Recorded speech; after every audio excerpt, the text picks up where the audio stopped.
Et salut à toi qui regarde cette vidéo, je repars du temps de prière de ce matin.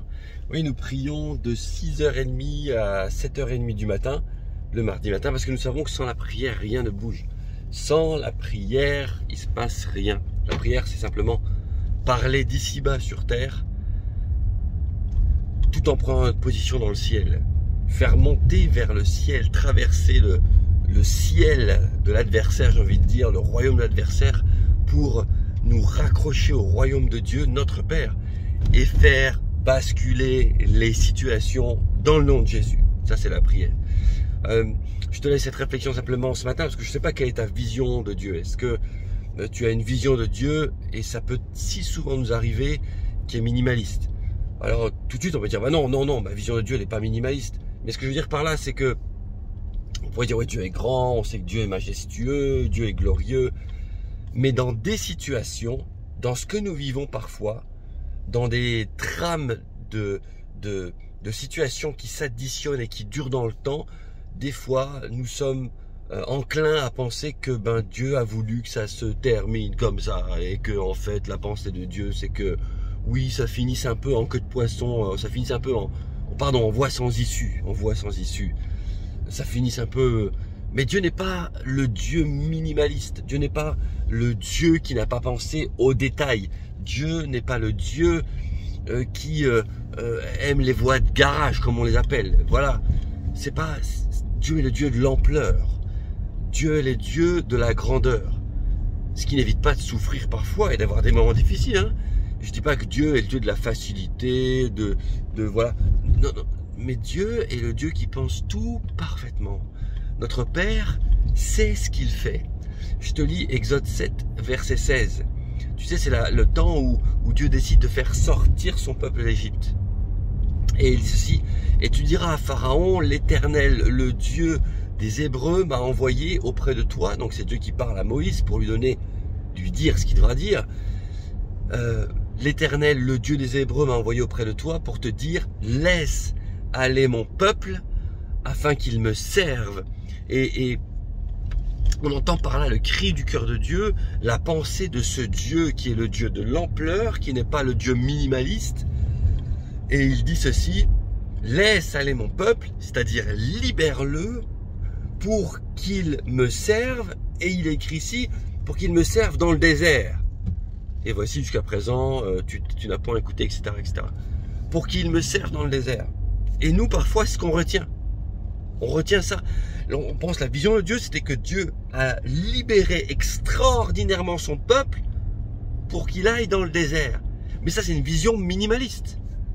La pensée de Dieu a toujours été que le peuple soit libéré pour qu'il passe par le désert, c'est vrai, mais qu'il entre dans le pays promis, le pays où coule le lait et le miel, le pays de l'abondance.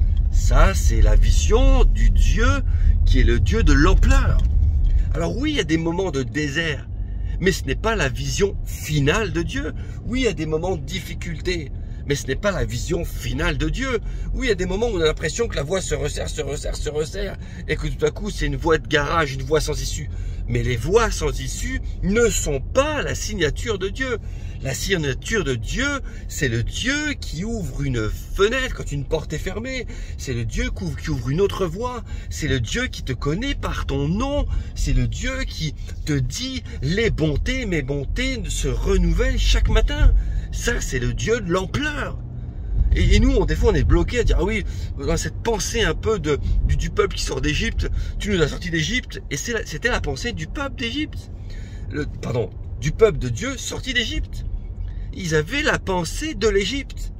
Et alors qu'ils sont sortis miraculeusement de l'Égypte, ils disent à Dieu plusieurs fois, mais en fait, tu nous as fait sortir pour nous faire mourir au désert.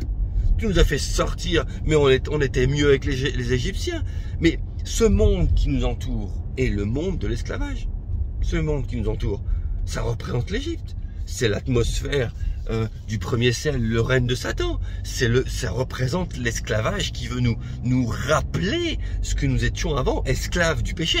Et nous, on pense que Dieu nous a libérés du péché, pour nous laisser dans ce monde. Alors oui, ok, on n'est plus esclave, mais on n'est pas entré dans autre chose. Mais c'est faux. Tu n'es pas appelé pour errer dans un désert. Tu es appelé pour entrer dans le pays promis.